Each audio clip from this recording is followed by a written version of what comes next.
was interesting to me that I didn't believe that I wanted to sit down and watch this docuseries because I figured that I really had a general idea of how much of not only an influence this man was with wrestling as a whole, but also the dastardly deeds, especially with the weird mustache that he's grown recently with. But that mustache is creepy. Yeah, I mean, it gives just straight 70s porn vibes. Like he just was going back to his retro kind of look. But I figured the better person to have this conversation with is my friend Jim Fix, also known as Fillmore Fingers, for, quite frankly, the Howard Stern podcast. And you being a former wrestling fan, right? For the time being. Yeah, it's funny. Eventually, I liked the wrestling games, like, you know, Raw versus War, like all the PSP and the PS3 and whatever, all the wrestling games you could get for different stations, you know, like right. Different video games. What's that? No, I was agreeing with you because that's what pretty much a lot of people still do to this day. They'll pick up and like at least remember those games and have, you know, a good time with that. It was a lot more. They were a lot more fun.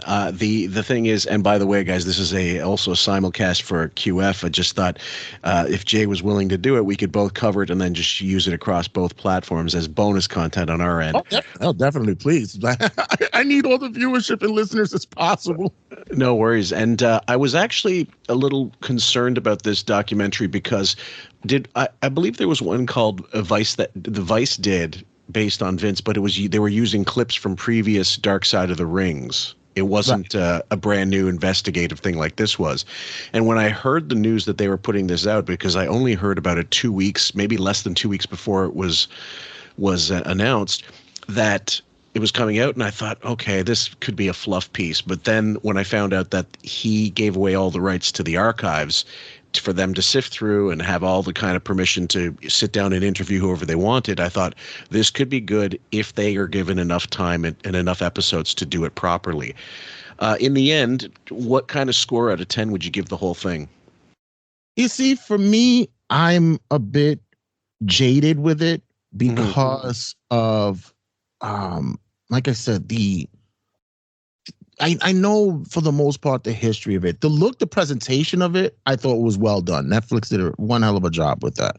It's even better than what previous production companies have done. Even WWE themselves have done. I thought they did a really good job with that. But in a whole, there was a lot that we knew about, and at the same time, Vince wasn't going to be giving up a lot. That's one of the problems I found as well. And the other thing, but if you were a neutral, like if you didn't know all this stuff, because the problem I had with it, there are a few problems I had with it. Overall, I still would have given it a 7 out of 10. Which is not good or bad. It's not bad. It's certainly decent enough, especially if you don't know anything about the WWE, if you know nothing about Vince.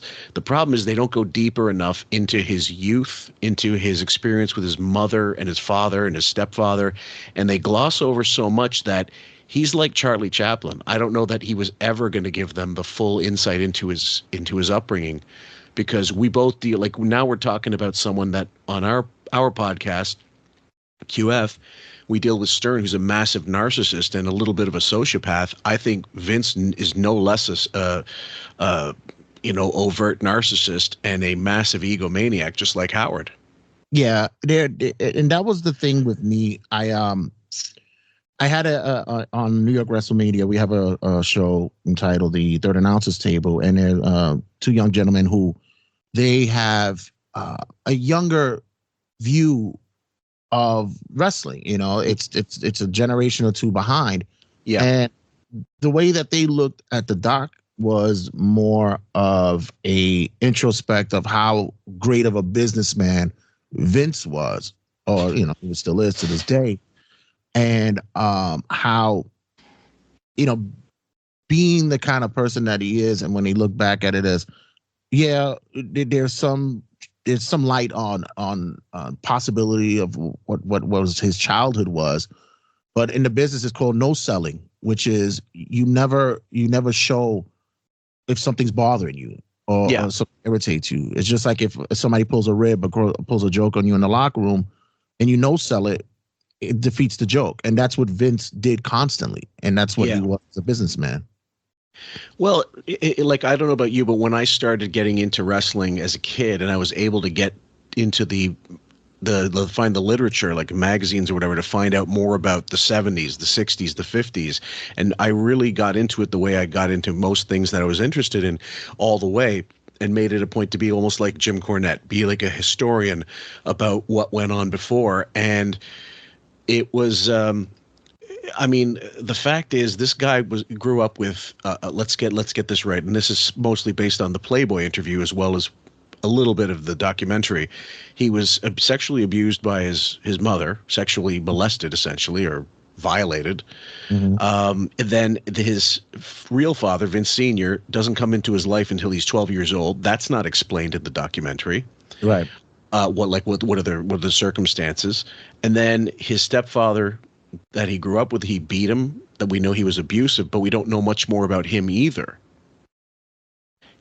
Then you put all this together and you see all the sort of the deviant stuff at the end of the whole documentary, and you realize over the years, Vince Jr. is some kind of some type of sociopath easily. Yeah, you gain a sense, especially when his early days, when he spoke of him going to a military styled school, and he was very anti-authority even then. Yeah. Not realizing that the man who raised him wasn't really his father until he was like 12 years old and found out who his real father was. Yes. And there was no real conversation or discussion. He mentions himself about why his father wasn't around, why he left, why he wasn't around for so long. He just went to be under his father's wing and never went into full detail on whether or not if he didn't want to be a father at the time, or there was discrepancy. It was such a vague area with that, and it kind of confused me on Vince's end, because it didn't seem like he really thought about even wanting to know. Well, you'd think if he was going to do this deep dive into his life, call it what it is, he would want to give a little more than what he did. But he never. There must be something of a like I used the example of Charlie Chaplin in the 70s. Charlie Chaplin wrote a autobiography on his his entire life, and he didn't give away the tricks. He was inscrutable. It was almost like, why is the magician going to tell how he does these tricks? And Vince was no less concealed in the documentary. But there were some things from the first few episodes that I was quite fascinated with and didn't know. First of all, who the hell knew that Gorilla Monsoon was going to be given a shot at buying the WWF at the time? Yeah, that was something that was always speculated. It was never really discussed for the fans to know, but it was interesting to learn that he was in high regards, not only with the boys but with Vince Sr. Well, Vince Sr. as well, to be the one that's going to be the flag carrier for the company once Sr. was gone. But Junior found a way to undercut that, made that a real business savvy move.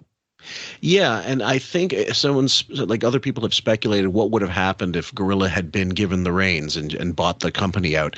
And there's just no way I can imagine it would have been anything more than a continuation of what those territories would have all done. And it just would have been, we're going to take care of the region that the WWF was, the New York area, and I guess, I don't know, Minnesota, I have no idea, wherever their territory encompassed. And then it would have maintained all the NWA, AWA, these would all, what's it called? Mid-South. All of these federations mostly would have proliferated if Gorilla had taken over. Yeah, the territories as they were very protected by the heads. Vince Senior had the Northeast, some of Canada, and that region and such, and it was very very mafia capo kind of layouts and such. So much so when Vince was able to go through Georgia Championship Wrestling and take over that scene. They pretty much laid it out. They didn't hide anything to say that we want to rub them out. We wanted to take them out. That was the story I heard, that there was actually enough scuttlebutt that they were going to pull a hit on him.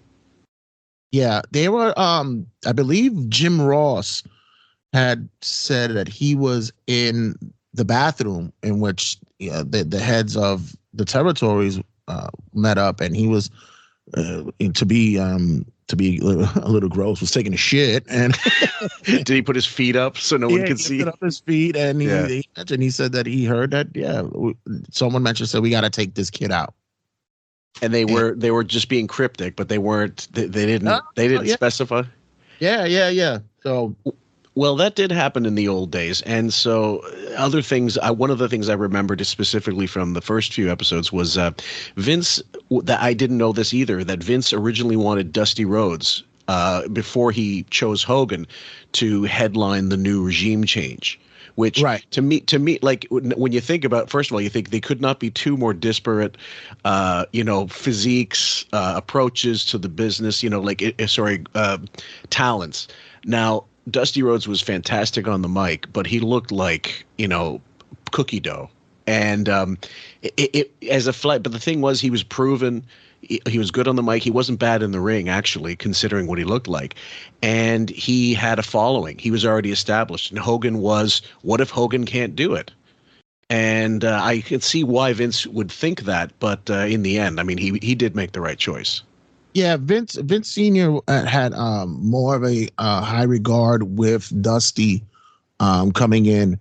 The only thing that they didn't feel would translate because of him being a Southerner, the like you said, the body wise and shape like that. But at that time, many of the wrestlers were not of that bodybuilder look. They all had that barrel shape. Bruno was a big man, but he wasn't like this cut up individual.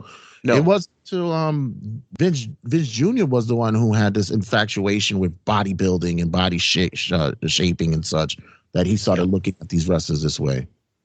Well, there's another thing that was mentioned was about Hogan's nonsense, about his bullshit about Showdown at Shea was sold out because of him and Andre. Meanwhile, that was 1980. Something like that would have been sold out because of Bruno, and you got the picture right there, Larry Zbyszko. That was a massive, massive feud. I remember there was a cage match where they just, I mean, God, they held nothing back.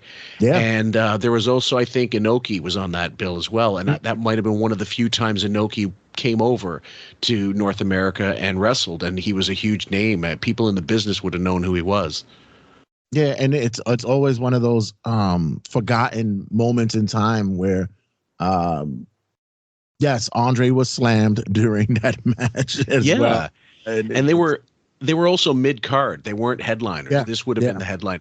The other thing was, did you ever, incidentally, it just reminded me, did you ever actually watch the Muhammad Ali Inoki fight? Yes, I did. And it's an exhibition, but done horribly wrong. And even the Monsoon and Muhammad fight, it's just an exhibition that just wanted to showcase. It was almost like looking at two comic book stars like meet each other for the first time, like that from different companies, like Spider-Man meets Superman, that kind of thing. Exactly, it was that. Yeah, it was just an event, just so people could say that they were shitty at best. Yeah. Well, one of the other points was Tony Atlas talking about. I found this interesting, and Tony Atlas. Being also not quite as much a BSer as Hogan, but him saying that he thought that Vince didn't think much of his dad. Yeah, I found that I don't know. I don't know whether if I would fully agree with that. I know that he looked up to him greatly, especially business wise and being able to manage and control the locker room the way that Vince Sr. did. Even Paul Heyman did business with Paul Sr. Vince Sr. very much. And even he was a kid and he was regarded as one of the boys as he was 15 years old. There's a lot that goes on to it as well that I like we mentioned before. Like I'm not a big historian, but I read a lot of stuff, or I know a lot. I visualize a lot of stuff. I can't never give you time and dates of matches and when it occurred and such like that. But I'll know lore and the history. One book that I suggest that everybody should read is Jim Ross's new book, and he was one that I thought should have been in his docuseries, and apparently they never reached out to him. I heard they reached out. Actually, no, they didn't. You're right. They didn't reach out, and I don't know that he was on bad terms with Vince. So, and even if he was, wouldn't you still want to hear what he had to say, and you maybe use that interview footage? Well, he describes in his book that Vince in his relationship is one of the most awkward that anyone could have. There is love and respect there, but Vince always wanted to, fuck with him, wanted to rib him, wanted to, mess with him at all times. Okay. When he ever had the moment, he would undercut him. But Ross mentioned at the same time, he said, I would have been in this docuseries. Hell, like he did enough coverage with the Vice Dark Side. He said he definitely would have. He was basically, if there was a chain of command, outside of Pritchard, Laurinaitis, and Kevin Dunn, he was right there in line as well. Yes, I believe so. And obviously, forget about the interview footage they could have used from previous shoot interviews that would have been useful. And I think they might have in the few occasions. I remember one specifically was done for, RF Video. Jesse the Body, he said that the difference between Vince Sr. and Jr. was that Sr. was really smooth and Vince was always a bit of a hothead. Mm-hmm. And he just explained that, you could walk into a room with Senior and not come out any further ahead than you were, but feel good about it. But Vince lacked subtlety, and there's never a funnier moment than when and Len wants this. He wanted it made into some kind of animation. I suggested maybe doing it when WrestleMania 3, when Vince announces Aretha Franklin. He's trying to be like Michael Buffer or something, Michael Buffer, and it's just over the top, and I guess it worked. People were fans enough to put up with that kind of stuff. However, it's clear that Vince going showbiz was always going to be in the cards for him if he got what he wanted. It's clear he had a plan, and that's lacking in a lot of federations. They could have used somebody like Vince to spice things up a bit. Yeah, when we speak about the once he buys out his dad, he already had an agenda to take wrestling to another level. He found his flagship, and you see his flag bearer was gonna be Hogan, mm-hmm. And he that was another an issue that occurred because he was able to poach Hogan from AWA. Yep, and they were none too pleased about that. But once he was able to put the right person in front of him with Sheik, make him the Americana representation for wrestling, he was off to boom. But at the same time, we grow when we watch this docuseries is that many of his wrestlers, their gimmicks and such were a lot played off of Vince. Like Ted DiBiase, the $1 Million Man, was what Vince wanted to be, and there was a lot going on with him. Not like he was knocking on the door to be there, to want to be the man also right, on screen, but he was waiting for the right time for it. Well, yeah, and it fell into his hands. He didn't plan. I mean, that's one where you go. He sort of, I wouldn't say lucked out, but he sort of, it was serendipitous at the time. It happened in spite of his plans, and then he figured, well, may as well go for it, and it was the right move. At the same time, there's at the beginning, I keep thinking about the transition, like going from Backlund to Hogan to Iron Sheik, and obviously knowing that Backlund was just not going to cut it for his what he wanted to put together, for the sake of getting bigger and doing things bigger. WrestleMania 2, for example, thinking, oh, let's do 3 cities. Bad move. Not enough planning. He wasn't infallible, is what I'm trying to say. He did make mistakes. Who was that guy? Tom McGee? Was it Tom McGee? No. Who was the one, the infamous tape that Bret Hart was lost? Tom McGee. Tom McGee. Okay. He was going to be the next in line. Right. So at least he knew he was thinking of who's going to be the Hogan replacement, because he can't deal with Hogan. He can't have Hogan forever, because these things do need to be changed. What I found the parallel between him and Howard also was this. Stern loved to get bits from other radio stations and other DJs. Vince liked to get tried and tested wrestlers from other territories that were already fully formed. Very rarely did he have somebody up and coming and decide he was going to mold them into something. He didn't want that. He wanted people in there so he didn't have to waste any time other than building them up for the pops and getting some heat and feuds. He didn't want someone learning the ropes at WWE. Yeah, we grew to find out that Vince had a long game, but also understood that there was an end game, and he knew that there was going to be transitions that would occur. I was just looking at it right now, where the 80s was very high with the political, the landscape, possible confrontations with war, the Reagan era and such. And Vince was keen on keeping his finger on the pulse of that. He was very aware of how to shake that up. He also knew that, the wrestlers get older. They tire out. We got to get a new person in there, a new role model for the youngsters at the time. And yeah, he found a hero for every villain. And that was a good look for him, especially through the Ultimate Warrior era, through the Sergeant Slaughter turning on the United States. We were able to find those things. He was very in tune with making that happen.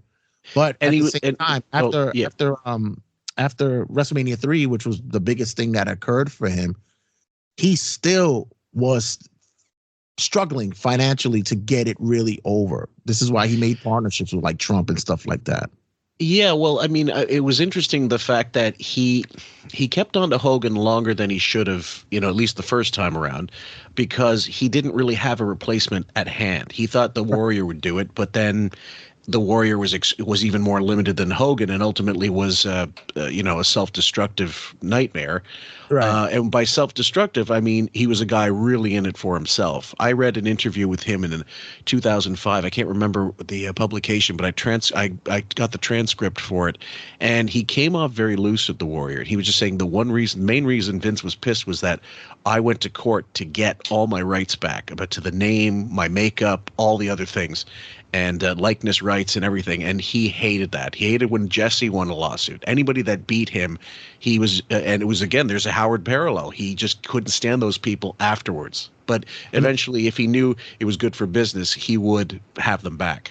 Yeah, another Howard parallel. This was one thing I did not know about, and I'm sharing it right now, which is, didn't know that Vince was such an avid fan of Letterman and would do Letterman often. Didn't know that. That was true. Yeah, side by side with Wiggy as well. Yeah, and so like Vince knew also the power of, first of all, he was big on merchandising. None of the other territories cared about that so much. Not until much later they realized they could do that. But he was really very apt for the business when he needed to be. Did he get it all right all the time? No, there were loads of wrestlers he tried to get over that were just ridiculous. And he did, like the old days, you needed someone Polish for the Polish, immigrants in the country, right. For like steelworkers. You need a Russian, you need a, a Middle Eastern guy or whatever to hate, or a heel, whatever, baby faces. The other problem I had with some of the, beyond the fact that Vince's history and his life story isn't explored well enough or deep enough, The Jimmy Snuka thing, if you wanted to talk controversy, they go into Wendy Richter, they wipe it away inside of, I don't know, 90 seconds. That screw job. Then they talk about the Montreal screw job. Fine. But let's go into the really seedy stuff that already Vice has covered. Maybe that's what Netflix wanted to avoid, covering old ground. But there's not enough made of that thing. Like, it's most likely at the very least a manslaughter charge for Jimmy. Right. Yeah, there was that would have ruined WWF before it had a chance to get big. Right. And it was, and we already had on the peripheral where, the business was already being protected, as to say that, you guys are talking about that it's fake, and, it's predetermined, it's scripted. And, you had Schultz smacking the shit out of the ABC reporter. John Stossel, yeah. John Stossel. You had Hogan putting Belzer out on the show, made that man a fortune, bought a house in France with that money. I love that.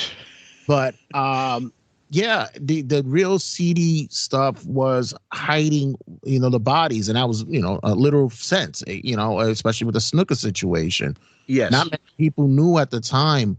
You only read it through what is called dirt sheets at the time, that this was happening, that there was an incident. And yeah, Vince found a way to hide that, put that to the side, and no one even dared to resurface it until a couple of years ago, when Snuka was actually put on trial before he died about it. Well, yeah, that was it. Like when I was that, when that happened, he was huge. He was as big as Hogan ever was, at least for a place, for the territory that size. And he was gearing up to be what Hogan eventually was. And then that happened, and he had to get phased out, of course, until they brought him back. But when they brought him back, he became a jobber, essentially. I wonder how much of that was passive aggressive Vince saying, okay, we can use you, but you're not going to be the big guy. Even if you're a little older, he's probably still in great shape. I who knows what was going on underneath the muscles. But I think it was passive aggressive Vince saying, and now I'm going to get you back. You're just going to be selling for all these people up and coming, and we're just going to use you up. Yeah. And when that era is occurring, you're also at the same time we're progressing more. WrestleMania 4, WrestleMania 5, we're seeing the joint business ventures with Trump. You're seeing, like we mentioned, he was on Letterman, and that made a relationship with Dick Ebersol, which started off the Saturday Night's Main Event era. You got it. Yeah. And that's when the money started rolling, and now Vince is able to do these things where he could put certain stories away and hide them and get the big pay lawyer. There's a lawyer that he's had for over 30, 40 years, almost 40 years, that was able to, as they say, listen, just, you don't ask the butcher where it comes from. Just make sure that, you serve a good meal. And that's what the lawyer was doing. He was able to serve the good meal and not know that, hey, I'm able to put that Snuka thing away. Let's work on this new steroid scandal thing. Yeah.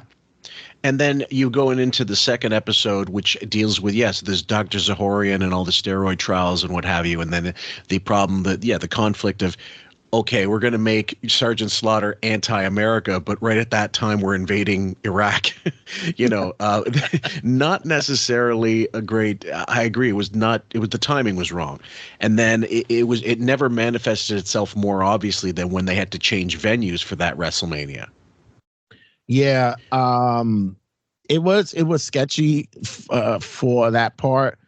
They didn't really dive too much into it as well, but it was very, very serious, because they had an open venue, and they were really afraid that someone was gonna put a bullet in Sergeant Slaughter. Even in the series, in the Dark Side of the Ring series, discussed that he was getting death threats. He was getting bombing threats at his house. Amazing. And not surprising, actually, back in those days. Yeah. So then if you go through, there's the infamous Hulk Hogan on Arsenio clip that I saw in real time, and remember thinking, even at that time, you got to be BSing, dude. There's just no way you're not doing steroids along with the rest of them. And the most obvious representation of that wasn't even him. He didn't have the best physique. I would say Morocco. The way Morocco morphed from being a kind of, he's got muscles, but they're hidden under a bit of pudge in the early 80s, but by the time by 88, 87, he is ripped. He looks like he's cut out of marble. And I don't believe you just suddenly developed this massive physique in that era without some pharmaceuticals, and obviously that came out. Yeah, and some of them were even doing it as a rehab. Many times, and this is whenever you're taking steroids, it's rehabilitation. Remember, these guys were on the road 300 days a year, and those bodies, regardless of what you say, like you know what you say about wrestling, they're gonna take some pounding, and a lot of them would strike through it. Yeah. I just recently got the Ken Patera book. I didn't know he released one, and I read it. I don't know if you've got a chance to go through it. And he mentions at one point looking over at the Bulldogs, dealing with getting their injections, right? And he said, you know what, you guys are probably putting the amount of steroids I put in my body in the entire year in this one night in your bodies. Because he said I did them, but it was, I knew how to cycle them because I was, a pro, like an amateur weightlifter going into the Olympics. And he goes, I don't know why these guys felt the need to do this, but they didn't all have the same kind of training, and everybody wanted a shortcut. But you're right, it was also for rehabilitative purposes in case they were trying to fight through stuff. But the damage on your kidneys and your liver, and your heart, holy shit. Well, one guy that we're seeing right now, Warrior, when he came in, even as a kid, when I looked at him, and I was like, because I remember him in I believe it was AWA Mid-South. He was known as the Dingo Warrior, and even then, right. This guy is huge, and you knew then and there that there's something. The running joke was always that get yourself in shape, brother, and get yourself the Hulk Hogan steroid kid. Like instead of the little weights and stuff, it's like, nah, man, the vitamins and steroids, guy. We know that. Yeah. When you mentioned the Arsenio thing, he sold himself out in a way, but he didn't do any justice by protecting Vince or the company at all with it. Like, there was nothing there really for that. And I don't remember if the documentary makes mention of it, but even though it's all clear as night and day when you say, okay, he didn't tell us to take steroids, but it was obvious. They said, look who's getting pushed and who isn't. Look who's going for the getting the top of the tier, top of the pyramid treatment. Well, Warrior, Hogan, at the time, I can't remember who else. It would have been like not even Kerry Von Erich because he had so many drug problems. It might have been him if he had, or as they say, Texas Tornado, that fucking awful name. We didn't know who he was, right? And it's obvious there that you could it's like it's unsaid. You don't have to say, you don't have to put it into words. It's not going over the phone lines. You just figure this guy's making all kinds of money and we're not, and we're smaller guys. Do the math. There was also a part that what shook not only the steroid stuff, but Jesse Ventura wanted to sit and wanted to unionize all this. Yes. And Hogan, being the fucking stooge that he is, he immediately ran and told Vince about this, and he makes no bones about it. He's like, "Yeah, I did that. Yeah, it was me." I'm trying to think of a wrestler who has come on. I mean, okay, Chris Benoit, maybe he takes the cake, for murder suicide, but for someone being such the biggest liar on the planet, that's where the Howard parallel comes in, but not with Vince. With Hogan will say anything at any time to anybody for attention, to make it sound like he knows what's going on. And the very idea that he would try to undercut the guys because clearly he was making the most money and he did not want anybody else getting ahead. Yeah, he's he made no bones about it, but then he'll also backtrack this day and age and be like, well, I didn't have control of my creative. Bullshit. Everybody knows you had that. Everybody knows you had your control of creative even through the WCW days. So we can't sit there and say that, Vince knew at a certain point in time that it was time to, as they say in the business, pass the torch.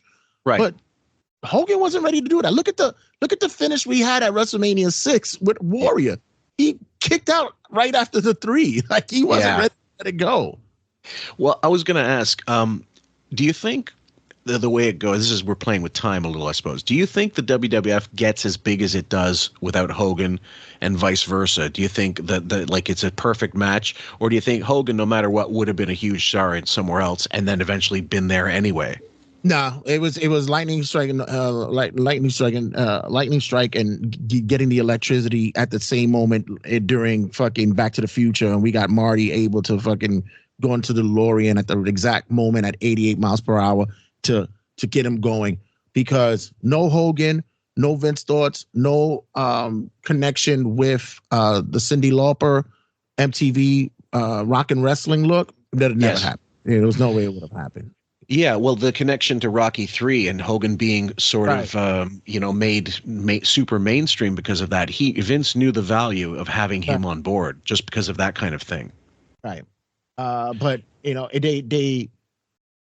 they thought that around this time frame, Hogan is dealing with injuries. Warrior's coming in. Warrior's not Hogan. He's not with being the buddy to Vince. Warrior wants his money, wants his thing, his contracts, he wants everything, his merch, licensing, and everything. Transitioning over through that, they had to make waves because this is occurring. Then Hogan's going to be out the door. He's leaving soon. The next step, like you mentioned, it was the body era, but none of these guys can do it now because the steroid case basically was going to hinder that. Well, then you go into the popularity of the WWF kind of declining, right? You've got a sex scandal. You've got the what was the fella? He was on Donahue. The three guys on the panel with Vince, which was a disastrous move on Vince's part. With Tom Powers. Yeah. And when you look at that footage, the raw footage is there on YouTube. They got it from the same place, I'm certain. Mm-hmm. Vince comes off so poorly, and his lies are right there and there. He's just a bad liar in that situation. And I don't believe that Tom Powers, he should have been like a lawyer or something. He looks him straight in the eye and he flat out says, this is what happened. I don't doubt the Pat Patterson thing. I know you said it's been debunked, or you believe that it has been debunked, but I don't. There's so many guys that talked about it and having experiences with Pat. There's no way I can doubt it. It's when Tony Atlas comes up and he mentions it during the doc that Pat Patterson would grab his cock in the locker room and such, and they ask, why didn't you complain? He goes, who am I going to complain to? Pat was right there. He's the second in charge. Like, he's the man in Vince's ear. Remember Psycho Sid said, no, Pat, I don't want to watch the stars with you. and then the Roddy Piper one, which I brought up. And if you look at that video, if you look at Piper in that video, there's not a doubt in my mind. This is a guy reliving molestation back in the day, because that's one, it was held over his head. I don't doubt it in the slightest. You can tell he's so bothered by it. I think what the telling thing was, when they all was released and they all had to spend their time, but Pat was brought back, and their question is like, well, if you didn't believe Pat did it, then why did you let him go? And he says, because he had to go out with the garbage. We were going to recycle him back, but he had to go out with the garbage. He was tied to it. And believe me, I know that Vince was still probably paying him under the guise as though like he wasn't there, but he was still taking care of him. I'd say he could have even been booking from afar. Right, I mean, there's no reason to think that he didn't have him on speed dial anytime he wanted. Right, but then the idea. So bottom line is, there's another example, one of the biggest examples of the scumbaggery of the organization, that Vince would have a guy like that on staff and not care about it. Yeah, that was like very telling of what Vince really had to stress when it came to his greed or his ambition or his narcissism, where it didn't matter to him that people were getting affected, people were being assaulted and such. It didn't matter to, and we like we mentioned earlier with the other sexual allegations, especially with the referee and such. he didn't care about who was getting affected, just to make sure that WWF and that company was going to be recognized by the world. Mm-hmm. And I was just trying to think of, how it leads into Hogan going to WCW, and at the time prior to the Attitude Era, that there's the talent is sort of he's having trouble finding replacements for just about everybody at the WWF. In other words, if you have to replace the JYD, if you got to replace Tito Santana, if you got to reinvent some of these big timers, Andre's retiring, he's done, he's dead actually. I mean, before long. You've got all these people. What are you going to do? You get the smaller guys to try to carry the torch while the steroid trial is underway, and he was looking at serious time, Vince. That doesn't get stressed enough. He was actually quite nervous about getting put away. Yeah, even though he says he never knew about it, but the doctor was on your payroll. Yeah. The doctor was going to these guys with bushels of pills and as much and hypodermic needles as any radioactive beach you can think of. He ensured that these guys were going to stay on the roids and such. But it's all like that. It's like Vince was like, he ignored the fact. He was like, I didn't want to know that if this was happening. I didn't want to know that this was occurring. Do you know, maybe I'm an idiot, but I never heard of the curtain call before this documentary. I did not know that happened.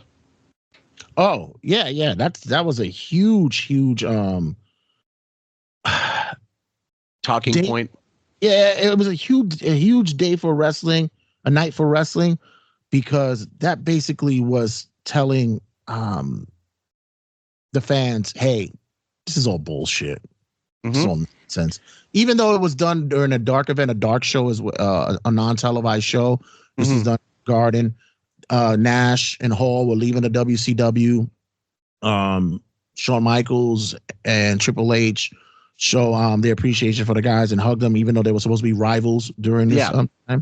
Yeah. And they show the big hugs. The big discrepancy that goes about it, that the boys in the back were not happy about it. But Vince, being a guy who's always said that he's still part of the boys, he signed off on it. But once he got backlash from the guys in the back, from the boys in the back, somebody had to get punished. And the person that got punished was Triple H. That's right. So he suspends him, I'm sure just took away time and probably took away pay and whatever, and just it's like a detention for him. No, he actually did worse. What he did to him was,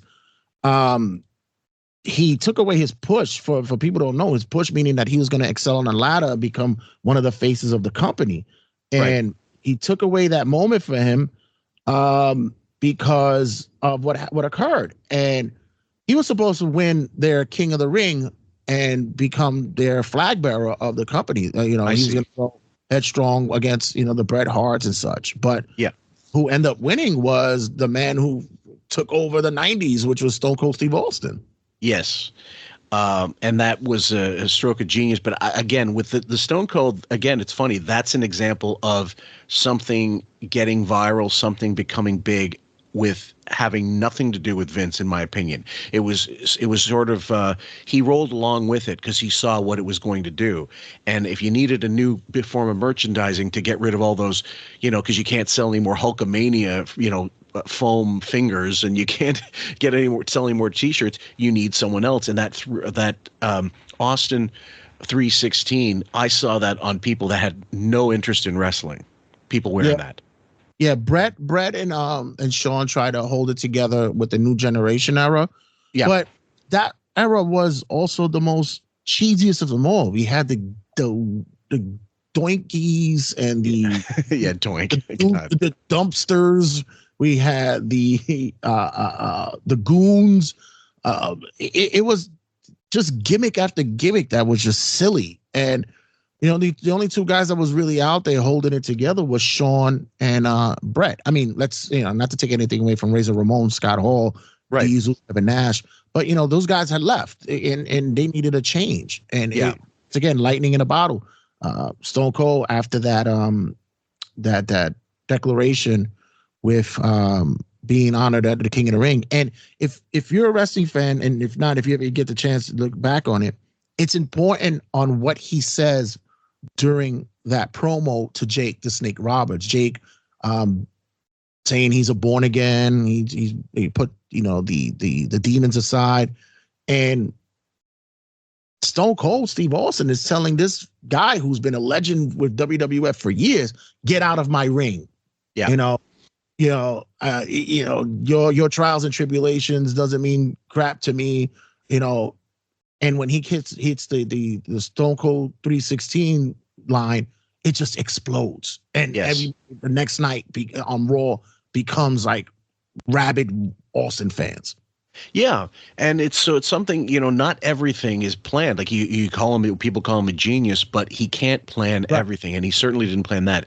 The other thing, of course, thinking of specifically, obviously, he didn't plan to lose that much talent to WCW, but clearly he was having enough money problems to where. I find it hard to believe that even in that era, he didn't already have loads of money stashed away from years of very successful gates. Although if you look at the numbers of the WrestleManias, they definitely lowered, like the attendance numbers started trending lower and lower each successive year for a while there. But for example, think of when The Rock made his debut, and I think they addressed it, like the fact that the Honky Tonk Man was a babyface first before he came heel. This is the one business where you can get away with that. You go with this persona. You can't in the music industry start singing heavy metal and then all of a sudden go pop and have people accept that. But here it was genius that they were able to turn around an idea that they thought was going to work and make it work in the opposite direction. If Vince knew that a heel Honky Tonk Man or a heel, not a heel, but like a sort of attitude, badass Rocky Johnson, my God, Rocky Maivia would capture the zeitgeist, then he would have started with that, not flipped it. Yeah, that, and you mentioned about the money. As you see here, Bret was their guy. And Bret, who came from a tag team in the 80s, was able to branch out as a singles and became a superstar in his own right. Wanted to stay loyal to Vince, wanted to be there. Hell, Vince offered him a 20-year contract. He was going to stay there for the rest of life, but realized that he couldn't be, like you mentioned, money was going down. They would have smaller venues. They went from doing Toronto and Detroit's big arenas, and now you're doing the smallest venues in Chicago to do your WrestleManias. Yeah, and the writing was on the wall. WCW was on the rise, and they were taking their stars. Savage left, Hogan was there, and now they were the one that was poaching. I thought it was telling. I didn't know as well, was that Shane had explained that Vince went to Bret and showed him the loopholes in the contract and said, listen, I'm not going to be able to pay you. I know I promised you this, and this is what we had contractually, but I don't see how I'm going to be able to do this. So this is your way out. These are the loopholes in the contract, so you can get out and you can see what money they can offer you in WCW. Well, now, and I presume that's because he really couldn't afford to pay him. Right. And it's smart on him for having that, because I was trying to think of, well, what do you do if he leaves you? Do you still have to pay him out the remainder of his contract? So these loopholes are just absolutely one of these fail safes, which he's got to be smart to do that. But so eventually that takes us into the Attitude Era. Of course, we've got, but then the Owen Hart thing, they discussed that a little bit. Again, it's something that's covered better on Vice than in this particular documentary, but there was so much to do. I remember telling you at the beginning, they couldn't do the entire thing justice in 6 episodes. If they were 6 2-hour episodes, maybe. Right. So then we're going further into I think it was episode 5. For the family business. I found that, and our buddy Len also found that probably the most interesting piece, because it was getting closer to what more of real Vince that we know of, not just because he decides to become quote unquote Mr. McMahon, but by this point he's already admitted his infidelities to Linda McMahon. And, you know, he's been a bit of a dog. The Diva era starts in, you know, all of a sudden it's more TNA again. And at that time it was totally acceptable. Yeah,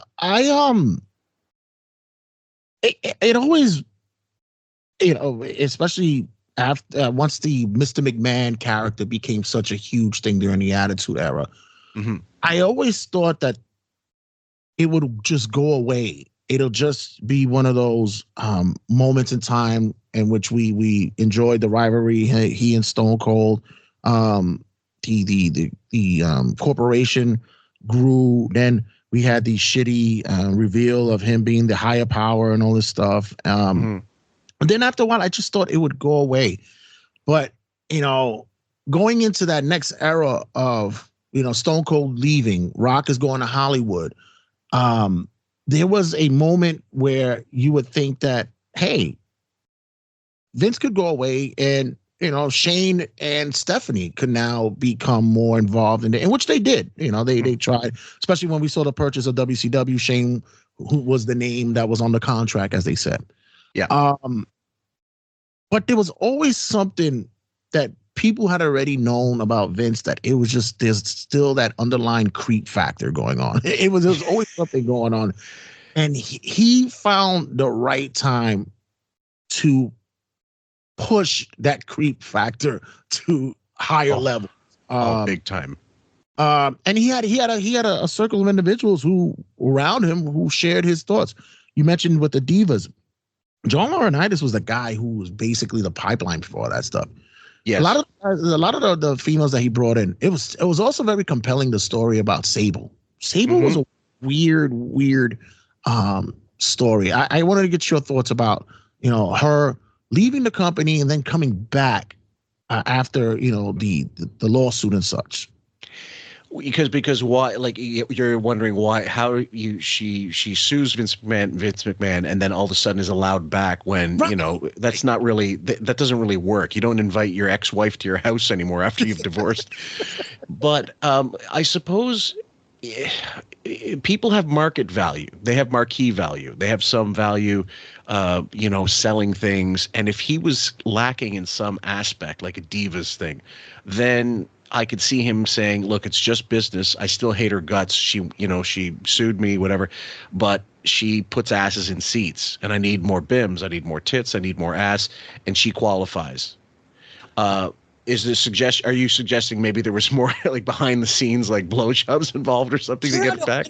Because it was and then it was more like a salacious angle that occurred, and you double down with the whole reasoning and why she left, and then the allegations, the lawsuits and such. But then you bring it back. It goes back to what we talked about how Vince, in his own ways, likes to rib and bury individuals on screen. It's his ego, it's his narcissism that does that as well. Because, you know, it's a power move. Yeah, it's a power move. You came back to me. Now I'm gonna display a way to humiliate you and such. Yeah, he was absolutely outed in the whole series as a control freak. There's no question. But again, there's certain things, certain factors that are completely out of his control. The Benoit murders, the fact that the next day after the murder-suicide, he the day they find out he's dead, but they don't find the full information. He just went straight ahead and went into it rather than wait a little while to find out what happened. Right. And it was a horrible, horrible look. I remember at the time thinking, you could not have got this one more wrong, dude. This really looks bad. And at that point, also, Eddie Guerrero has already, I think it was Eddie Guerrero had already passed away. He had already passed, yeah. Yeah. And Brian Pillman, not long later on, I believe. No, Brian was early on. He was in the 90s. Actually, just the anniversary celebrated, but it was just his anniversary of his death this past week. And another instance in which was another controversial issue was the night they found Pillman was at a pay-per-view as well, died in a hotel. The next night on Monday Night Raw, he puts the wife on TV to discuss Brian. Yes. Right. What are we doing here, Vince? It's insane. And I mean, also, I was thinking across federations, the Gino Hernandez story that was well told on Vice, again, really, really seedy, just world class. I mean, the Von Erich tragedy and all this stuff. These are all things making the news, but pre-internet, not really newsworthy enough where people are going to get a deep dive into the thing, like where guys like Phil Mushnick are going to put in poison pen letters and stuff, Right. and people getting people more involved, like the Stossels, the 20, like, you know, the Geraldos, anybody like that. So at this point, Vince is going into trying to, you know, juggle a bunch of things. He wanted to put the we glossed over the what was it, the World Bodybuilding Federation or something? WBF, WBF, which I don't even remember as a kid. That's how short the window was before he decided this doesn't work. Yeah, but it was only like a marketing stuff that they did in the magazines and small vignettes on the shows, and no one gave a shit about that. So the money he pumped into the XFL, again, and to me, a really incredibly stupid decision on his part, but that again, I think is more about his hubris, and therein he differs from Howard. He put his own money on his own product and he lost. Like, he gambled on himself and he lost. However, Howard would never have done that with anything. He's never going to make his own marbles go astray if he can help it. He always wants someone else to put it in. Then if the logo change, which, my God, I can only imagine all this gear, all this swag you have to throw away because you got to change to WWE. You lost to the World Wildlife Federation. Like, exactly. You lost to a panda bear. That's what you did. You lost. But going back to what you said about Wiggy, you mean to tell me Wiggy didn't invest in Howard Stern Productions? That wasn't him? Yeah, Howard Stern, son of the beach. We didn't see was it 3 o'clock high? We didn't get to see that. We didn't get to see the Porkies. We didn't see any of that. The only thing I think with Stern, it was always just pay-per-views. Like, once he did some of those things, he put out on his own dime, but then he made shitloads of money because of the whole, you know, that was his closed circuit television event. But either way, they've got now the other thing that thing I knew would happen once someone was going to lose the war between WCW and WWE, and now there's no competition at this point in time in the history of wrestling. He was going to suffer as a result of amalgamating those companies, because even though you have all that talent, you only have so much airtime. So who's going to occupy that airtime? If you don't do what they did with the mistake they made with Who Wants to Be a Millionaire and put it on 5 days a week and then oversaturate your product, you're going to be in a tight spot. Yeah, and he was still it seemed as though he still had this mentality that he was fighting a company that wasn't there anymore. By this time, WCW was already gone. He done bought it. There was nobody else around for him. So he needed something to do. And what he needed to do was start a football league, which he saw was an abomination. We saw that, you know, you had one good night, and after that, no one gave a shit. But once again, that was another meeting that, you know, an enterprise that occurred with his relationship with Dick Ebersol with NBC. They helped put that together. But we saw that nobody cared about the mix of real sports and wrestling. It didn't coincide with the fans. No, and so this is at the between I'm going to say 99 going into 2000, 2002 all the way up, early 2000s.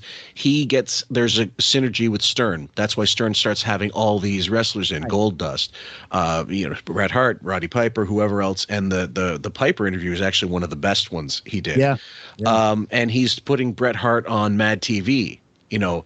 There's all these people sort of he's trying to scratch and claw and get WWE more mainstream again than he when the lull happened. But then The Rock's gone, Austin's gone because he's injured mostly, and he's maybe getting some film work initially. He had actually at WrestleMania, he had retired and it was done. He just walked out. He was over. It was done with. I don't blame him, actually. So then the Ruthless Aggression era starts up, and John Cena, and then you've got the conflict with him and Shane McMahon. And do you believe that story that that was it Shane that said, you know, he held a knife up and said, "You got to put this into my heart if you want to take over." Because I perfectly, to me, I had no problem believing that. Heyman gives the most poetic view of wrestling. He and could sell. Great speaker. Awesome. Can exaggerate a little bit. He can exaggerate slightly.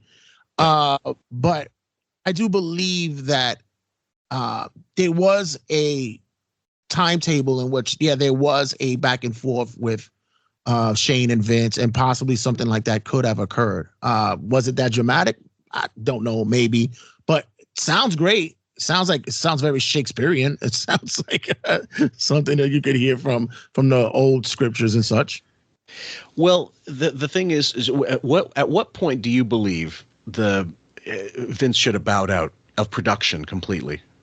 I believe he started really losing the touch of the fan base and of the culture around that time, maybe around the mid 2000s, around that era. Like, I believe that especially with Shane coming to him and saying, "Hey, there's an opportunity here for us to invest in this other thing." You know, the WF sucked. XFL didn't do well at all. This UFC thing, it has a following, and Vince disregarded him. Now, I believe that if it came from somebody else, he probably would have taken a chance with it. But it came from Shane, and this is why he didn't follow up with him. Well, the parallel here is what's really interesting as well. So you got Vince Sr. He was not a warm guy to Vince Jr. Right. He just withheld love, affection. So, you know, this is how you build a psychopath, you know, like Vince McMahon, and a deviant, a sexual deviant, and clearly just a completely amoral piece of shit. Now, Shane comes off really well in the documentary. I don't know that, and I'm actually kind of amazed how well he comes off, because you'd expect him to be, you know, a chip off the old block. But this egotism and it was so, he looks like an oversized Bolshoi ballerina here in that picture. Look at Vince doing a jeté. But you know, at some point, you know, the XFL and the WBF or whatever, these are, like, I don't know what Vince thought. He could spread out I think it was just ego that he thought, I can make this happen, which, again, sometimes it works, sometimes it doesn't. But I don't believe he could have done the XFL and WWE successfully at the same time, even if it had been a hit. Something was going to have to suffer. Yeah. I remember there was talks that he would take a breather from WWE at the time to work more with the XFL if it was going to be a success. Kind of wish that did happen, because it hit. It's in the 2000s. Those some big stars came out of there, like Edge, Cena, Batista, Eddie, Benoit. Those guys were booming at the time.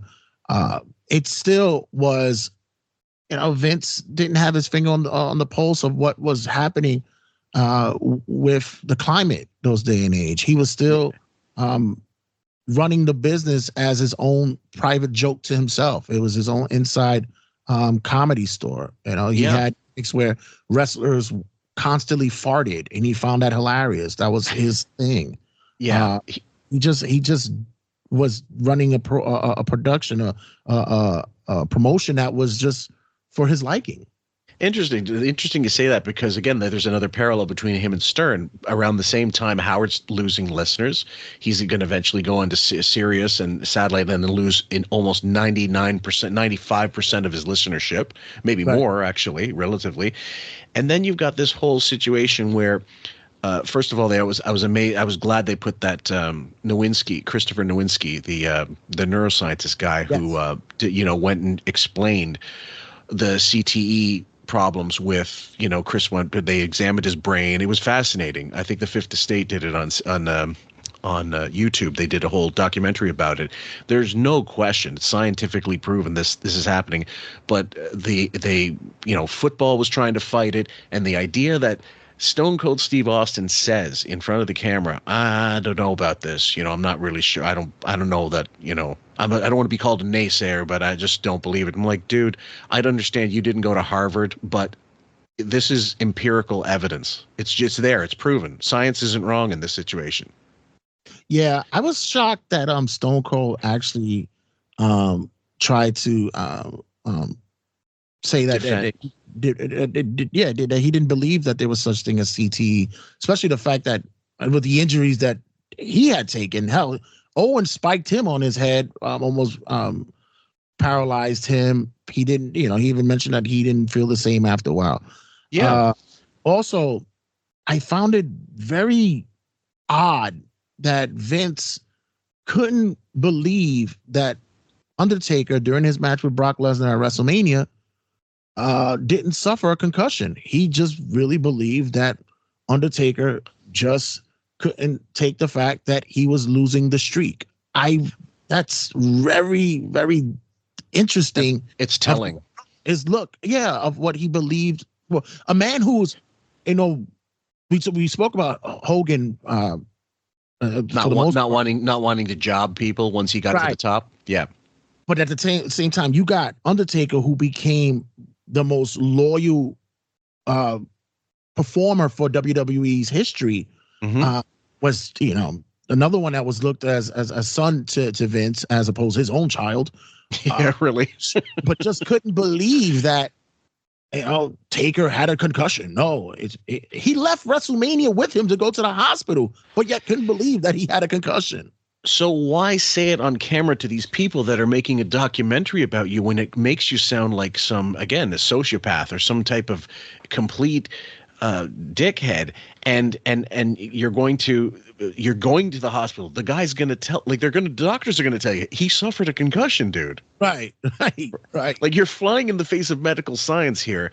And then ultimately some of the storylines, like they were at one point, I couldn't believe it. I did not believe it that he was going to make a storyline where he impregnated Stephanie, his daughter. This is a guy who was wrestling God. He wrestled God. Like, yes. That's what he wanted to do. You mean George Burns? So, I've heard that story before, and Stephanie, thankfully and great and smart, was like, yeah, we're not doing that. No. But the other story that was funny as well was the fact that she legitimately was going to marry Paul Levesque, Triple H. Triple H, yeah. It was going to be a shoot. It was going to be the legit wedding. And a week before the wedding, he has a match with her. He has a match with her a week before her wedding, her legit wedding. And Linda the whole time was like, do not damage her face. Do not hurt her. So it's almost like I said, once again, very passive aggressive, very humiliating for him. Right. And that's exactly, again, it's something akin to what Stern would do when people try to get ahead. He wants them to somehow suffer as a result of this. Now, Shane returns to the WWE in 2016, I believe. And the violence started to go. After the Chris Benoit thing, they decided, okay, we can't do chair shots, head shots, and we can't do certain stunts, let's say, that are going to endanger the product, because they sign with Peacock later on, and then ultimately you got, like, there's that era where it started getting more PG, I guess, like family friendly. It's just called PG era. That's what it's called. Yeah, and so, but the thing was, when I, really when I grew up, it wasn't, certain things weren't PG, but also it was a different era. We could watch that. We could watch Randy Savage get a real cobra on his arm and not be bothered by it. Right. Although the screenshot is funny. Have you ever seen that screenshot of the kid in the crowd, like, when there's a still of him in the ropes, right? And the kid looks like he's just lost his intestines shitting, from that thing. And so the idea that the idea that they had to go back to being more family friendly to me would never have bothered me in the slightest, because I always just loved the athleticism. I always loved watching the soap opera kind of stuff, the betrayals, the heel turns and stuff. I didn't need to be the sex stuff. He decided that's what's going to sell. They had to tone that down as well. Divas had to get, God, it was like the Middle Ages, the way Tony Atlas explained it. We treated the women like shit. You know, we were monsters. The early 2000s, you had a segment that was called The Lesbians. Yes. But once again, you had in the Attitude Era, people wanted it back. They wanted some kind of adult kind of themes with wrestling. Yeah. But people tend to forget, and I always tell people, because I lived through it. I watched it all. I was in my late teens, early 20s when this was occurring. The Attitude Era wasn't really a good era for wrestling. It wasn't good for marketing and selling. Yeah, as a brand, it was good, but and it sold clearly, and that's what he was looking for, swag. Right. But that era really bothered me because it was the era of super long promos in the ring. Right. You know, people just, and to me, that's killing time. I wanted to actually watch matches going on. I don't mind at them trying to kill time within a match to make it go longer. They want to pull a Broadway, whatever the hell it is. But the idea that you're going to, just, like I said, pad things out. To me, it showed a lack of creativity anyway.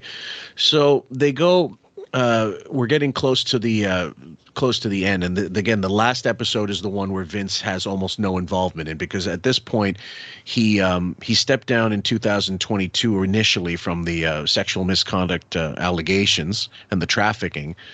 But then he returns in January 2023. I'm sure it's because he has, he's able to do that. He still has retained a majority share. And then finally, Stephanie resigns. Now, I wanted to ask your opinion on that. Do you think it was because she didn't want the brand, the McMahon name, to poison the company going forward? That included herself? I believe that Endeavor and TKO was the one that did that. She understood when she and Nick Khan, who came from a sports agent, who was also a very close friend of Dwayne Johnson's, The Rock's, right, they brought her in and such. They were the co-chairs of the company, and things were lining up the way it should with the company. We finally we were getting away from the Vince shtick that was happening. Right. Now we are in an era where they have competition. All Elite Wrestling is now here. AEW is a legit competitor to the brand. They're losing stars. Jericho leaves. Dean Ambrose, Moxley leaves. Finally, Edge goes over there as well. Christian Cage, they're gone from WWE, and Vince never really acknowledged it that there is a legit competitor there. Once he steps down, the team of Khan and Stephanie start branching out creatively. Paul Levesque takes over as the creative side of it. I didn't know for a long time that Stephanie McMahon, years prior, was lead creative as well. Now the roster is a little bit more comfortable with that. But once the allegations come up and it ramps up, you only had one or two stories, the payoff, 6 million here, 9 million there. But once the real story, once the Grant story comes up and it ramps up, and they really had to say, listen, you got to go away. Vince had to go. Oh, because that's business. That's going to affect the bottom line. Right. And if he's no longer the head honcho, he can't really do anything about it. Yeah. It was also compelling to know that Shane took a lot of the business part personal, especially when it involved his mom. He wasn't very pleased with Paul and Stephanie's relationship, but he grew to they became close. Yeah. But that I believe that was a key aspect to why Vince never really wanted Shane to take the helm. Stephanie was bred and seemed to model her father, but she had different views. She supported the women's movement. She wanted to see women move away from being just tits and ass to become more competitive. Yeah. And didn't look at it that way. He thought they were novelties. They were the Mildred Burks or fucking Moolah. Moolah was wrestling. Show they bras and panties. Yeah, well, we're Moolah still wrestling. I mean, God, you could, you're like, God, you're 30 years away from Botox. Just wait, you'll look good again.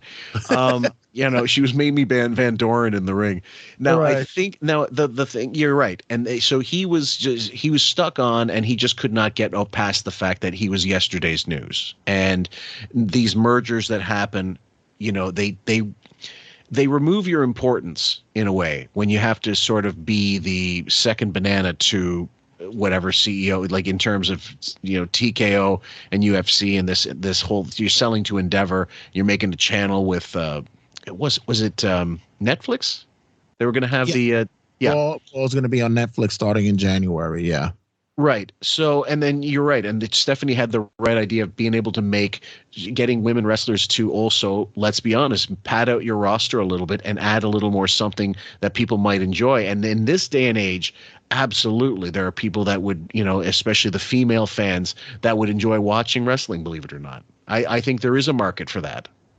It's a huge draw for it because, especially with kids, whenever I'm at independent shows, kids, especially young males, young female, especially young males, they lose their shit. But, no kidding. They love to see women's wrestling, and there's always been that line of, are they more sexy or are they more athletic? And now I believe they found that balance. Yes, creatively. I think that now with a McMahon not being in charge, it kind of shows what the diversity of the creativity that's happening, what's going on. I believe Shane and Stephanie would have opened up the floor to certain ideas that weren't a Vince kind of run, but at the same time, TKO had to sit back and go, at the end of the day, they're still a McMahon. We can't. This is why I say right now, if you guys are into wrestling, their hot baby face right now is Cody Rhodes, the son of the plumber, and Dusty Rhodes' son, and he's white, blonde hair, wears red, white, and blue. He's kissing babies, shaking hands with everybody, and this is their renaissance. It's their Hogan again. It's their Hulk Hogan. Yes. He's their bearer to get that McMahon stink away from them.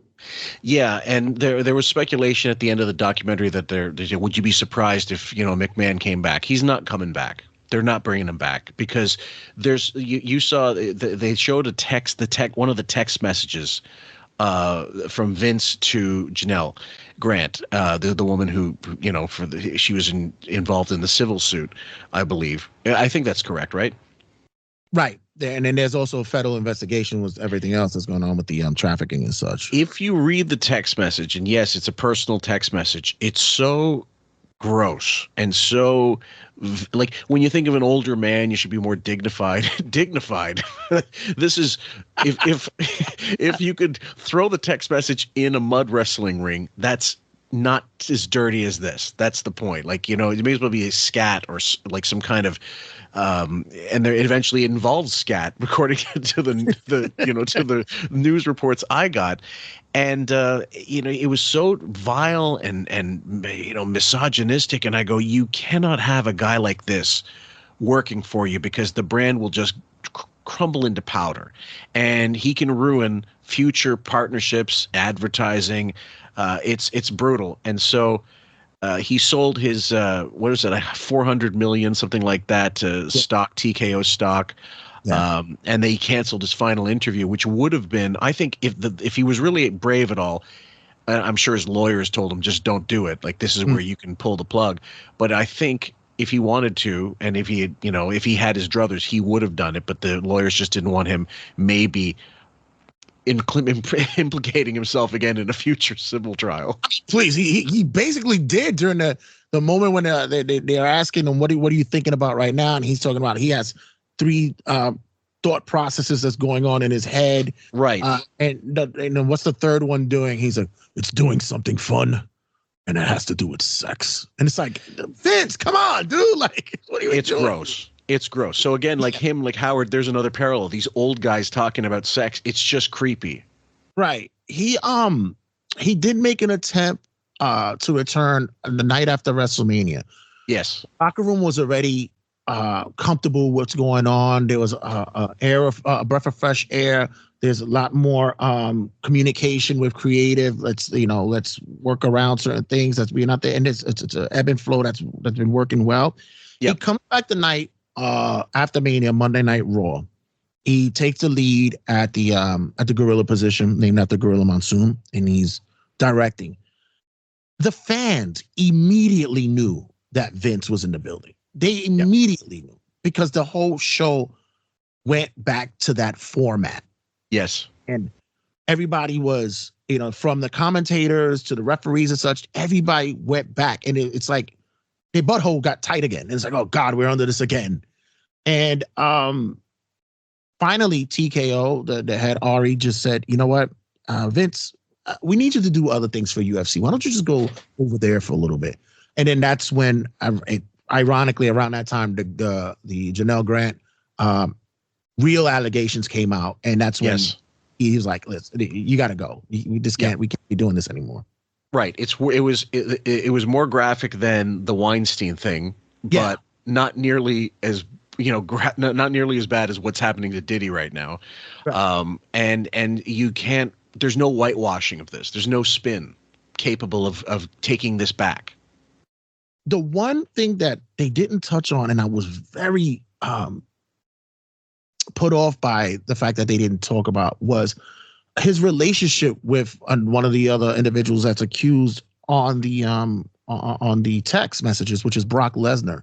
Mm-hmm. He has a very close personal tie relationship with Brock, who, by the way, is married to Sable. Once again, returns.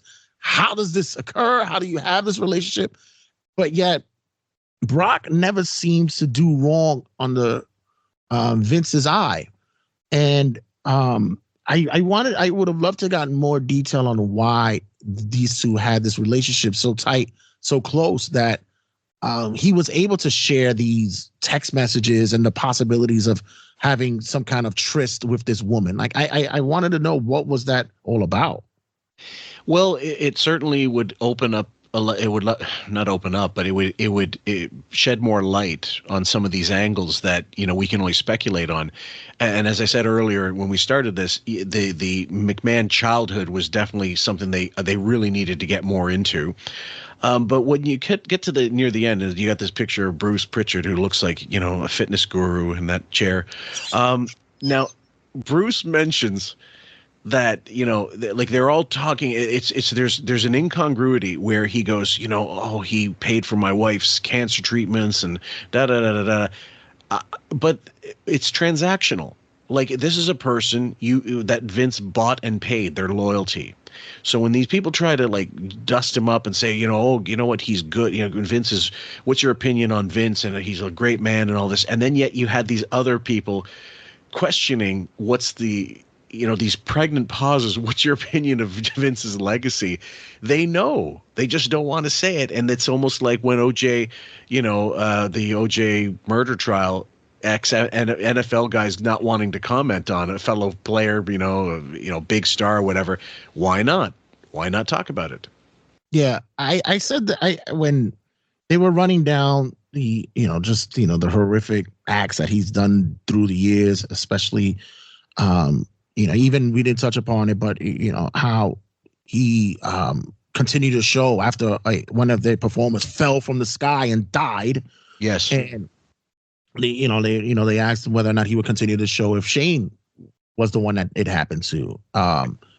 You hear all these stories, but then you also hear the good side of Vince, who paid for individuals to go into rehab for their drug addictions or their alcoholism.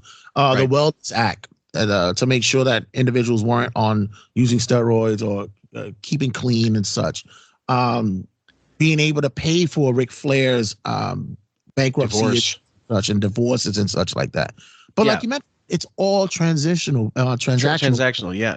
They also you have to say that maybe I'm a little bit guilty of those things. Well, the other thing is, they don't mention that these people had to pay him back. Like they had to pay, like Cornette mentioned Vince gave him a loan, like 25 grand or something to get a house or get an apartment. I can't remember which it was, but he said, and he garnished it from my wages. There was no interest, but he wasn't so altruistic. Cornette had a value to Vince. So that's something that was an investment really for Vince, nothing else. Like that's one thing Howard would never do, is help out his employees financially, even if it was a loan or something. And so, and Flair, he was on the network, Patrick Bet David. He talked about, I had to pay him back whatever $800,000, which I'm sure Flair drank most of his fortune away as well. But the divorce, the idea that he goes, I paid him back, whatever, and so he was always like, oh, thank God Vince did this. But again, you have to temper. Like if you're that person and you're the receiving end of that transactional relationship, don't mistake this as some kindness from Vince. It is, and it isn't. Yeah, even with there was talk with Vicky Guerrero when Eddie passed. Yes, they paid for the services. He paid out the rest of the contract and stuff. But people didn't know that she had to work for that. That they made her an on-air personality. She never wanted to be in the business. But to finish off, I guess whatever he paid to work it off, basically. He worked it off, and for her, she became one of the hottest heels in wrestling during that era. So she made the best of it. But still, it wasn't like he gave it to her and it was like, hey, for contributions Eddie's made to the business. No, she had to work it off. Yeah, and that's the level of scumbaggery. That's like a Mel Karmazin type scumbag. Where he at some point he had money to burn. There's no question. I mean, he bragged about being a billionaire. I don't know that. I mean, that was true at some point, I'm certain. But in the end, it's so sordid and so disgusting that the smartest thing they could do is they've distanced themselves from it. The only other thing I would have done in this documentary, for example, is use more archival footage of interviews, shoot interviews if they've been able to get permission, of getting people talking about the real deal, especially guys like Animal, Laurinaitis, his brother. What's Animal's name? God, his first name. It escapes me now. I don't even know why I'm forgetting this. Anyway, he Joe Laurinaitis. Right. And his stories about the business, he's so well spoken, he's so really good, and he's great with the fans and stuff, and you're true, like, rest in peace. They would have been done better to get rid of the Hogan interviews because he's such a bullshitter. Yeah, and then even with that, how the people in the doc talked about how Vince loved to use real life issues and put them on TV. For instance, with Hawk's, alcoholism and his drugs, they exploited that, and that's the big one too, the exploitation of it. The real life romantic drama between Edge and Matt Hardy actually played out in front of us on TV during that era. Yeah. It was looked at as a stroke of genius, but once again, it was also Vince humiliating his stars. Yeah, and again, is it control? Is it narcissistic supply? Is it just sadism? Is it something that he enjoys? I think it's just him playing with his toy soldiers and loving knocking them down so he could set them back up for something. And it's something, again, they say, even though the documentary, a lot of people have criticized it for not really unraveling enough layers, I think they unraveled enough to make everybody see fully illustrated that this guy was a major league dirtbag on so many levels. Yeah, I didn't think of it much as a smear campaign or smear No. job. No way. Vince. I think it was already known by most of wrestling fans and such. Did it do him any favors? No. But what I really think who it did a favor for was WWE. I think this was a big campaign for the Raw brand going to Netflix to draw more eyes to WWE, because now it's saying, hey, this is what it used to be. This is how it is now. We're not doing that Vince thing anymore. We're not having those kinds of storylines and personas being televised on this show. This is going to be totally different. And I want you guys to have a look here for us.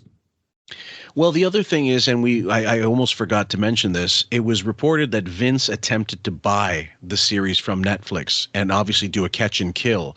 So he clearly wouldn't have done this until the stuff came out at the end in the last episode, which was, again, it could have gone another fucking half hour or an hour just talking about the depravity of it, because there's people that they get away scot-free. Like you said, John Laurinaitis, he was involved in this. We don't get the corroborative testimony, but we don't get more details into that. And if you want to do it, that's not, to me, it's not a hatchet job. A hatchet job implies you're manipulating the facts to make this person look bad when there's no manipulation needed, is the point. Yeah, I think what they did more was try to polish the turd and make it gold and make it look like gold. And and nobody's discrediting what he did for wrestlers, wrestling and how he elevated it to a worldwide commodity for everyone involved who could come in and invest and get money from it, in and out, be a part of it. But at the same time, the shadiness, the underlining sexuality that he would do, sexual trysts that he will have backstage and then bring it out to the forefront. It even to this day, when I'm looking at the whole Trish Stratus thing, I felt bad for her when she talked about it, because she said, that it was just part of the job. It was a business, but you could also feel that there was uncomfortable tension there. And see that with a lot of the on-screen talent. It was sad to hear about the whole Ashley Massaro thing with the whole the allegations with the military stuff, and that was brushed under away. There was a lot of deviant stuff that was going on that people may not have been aware of, but at the same time, it wasn't much of a smear campaign for me, but it was just more of a promotion for WWE coming. And keep in mind, guys, we're not absolving, let's say, the wrestlers for the way they acted on the road with road rats and stuff like that, which are the term for groupies in that business. But the difference is those guys aren't running the corporation. They're guys going with willing participants in debauchery, threesomes, drugs, drinking, whatever the hell, bar brawls and stuff. That you first of all, you expect. Second of all, you have to realize that some of those things get glossed over and paid for by Vince to make sure that they go away. The Ken Patera situation, whatever, that was just a funny, the way they explained it. No one has ever wanted McDonald's bad enough to throw a boulder through the window. And if you guys want to know the story, it's out there. Basically, they closed up and they wouldn't serve the burgers. He was really hungry. He was Mr. Saito, and they were, I can't remember, it was Colorado or somewhere, and and then they wouldn't sell them. And he goes, "We don't have it. We can't sell anything." He goes, "What are you talking about? You got a bunch of burgers right there, like the leftover burgers that they didn't sell that day." And they're like, "No, we can't do it." And Patera was such a hothead. He didn't commercial at that time. I think it was because they're gonna film a commercial that day or that night. That's right. Give it to him. Right. And the other thing, so who knows what was in those burgers? It could have been like styrofoam. Anyway, he said someone else threw the rock, which is, if it was a boulder, who the hell else is in that parking lot? It's going to be throwing the boulder, like some random schmuck? No way. So if he was less of a hothead and less of an alcoholic, he would have just paid the guy some money and said, "Look, just honestly, just slip us a few. No one will know." Right. And this is pre-CCTV days, guys, at least for McDonald's. Anyway, it's the funniest story ever. And I'm thinking to myself, a Big Mac nails you 2 years in prison. But you don't even enjoy the Big Mac. You didn't even get the burger. Yeah. This is more of a story, like you mentioned. It has nothing to do with like what wrestlers do on their off time, getting from event to event. It's more about a story of power, narcissism, ego, disconnecting from family members, connecting with other people that aren't his family, and having more of a relationship with them. Being able to undercut corporations and companies and such, so that they don't progress. There was so many other stories that they could have talked about with Vince, where he undercutted wrestling promotions not being able to be televised because that was his territory and such. Making sure that no other company ran at Madison Square Garden because that's his building, he claims. There's a lot more stories that they could have touched up on, but I think with this was basically a insight, and there's possible talks of doing another one. There's I guess like in baseball, they have an extra innings of Vince. They'll have something that's coming on. It wouldn't surprise me, and it wouldn't go amiss. The other thing is, and they pointed this out on Cornette's podcast, that what he was pissed off with later with WCW, them poaching stars, which was, he said he did the same thing to AWA, NWA. He did the exact same thing, so he didn't like it. And again, that's a stern parallel. If I can look for, I can do this, but don't you dare try it, and so the exploitation of the workers, the exploitation, like sexual exploitation of underlings, let's say, employees, cover-ups. I mean, Stossel didn't go about it the right way back in the day, obviously for lovers of kayfabe, but he wasn't wrong. Like all these guys going after the underbelly, there was more of that than ever as it was going into Vince's era, and it was. I think once he decided he could get away with more, he would. And that's why the deviant sex and all that stuff, he just decided it's not doing it for me anymore. I need something even more. I need to be able to, so you guys, if you see the documentary part 6 and you see the text message, which I'm not going to recite, you'll know exactly what I'm talking about in the reports. So yeah, I was kind of actually shocked they actually showed it as well. But me too. Fucking hell, Yeah. But all in all, your thoughts on how we talked about how it was compiled. Now talking about it now, what's your thoughts about how everything played out, and how it looks for Vince himself from here on out? He's done. I don't think, because he's soiled goods essentially. It's no different than Weinstein. Weinstein's not getting in with I don't know what's Universal. He's not going to be working at Disney. Although he does look like a Disney character if you animated him, the big tub of shit. But the thing is, so if those of you guys listening to this, like who is this documentary for? Really, it's a good primer, not perfect, because again, the history of the WWE gets glossed over in the first episode, and they really could have shown you some more of the historical aspects of we have a native guy, we've got like 2 native guys, we've got the Samoans, we've got this something for every demographic. They had Greek wrestlers, but they never actually came out as being Greek. Gorgeous George, Bobo Brazil, that kind of thing, Haystacks Calhoun. The history of it was actually quite amusing. And then so for those of you who want a cross section and something very mostly encompassing, it's not a bad documentary as these go. For someone who knows the history of wrestling and who's very well versed, it's probably going to be a bit disappointing.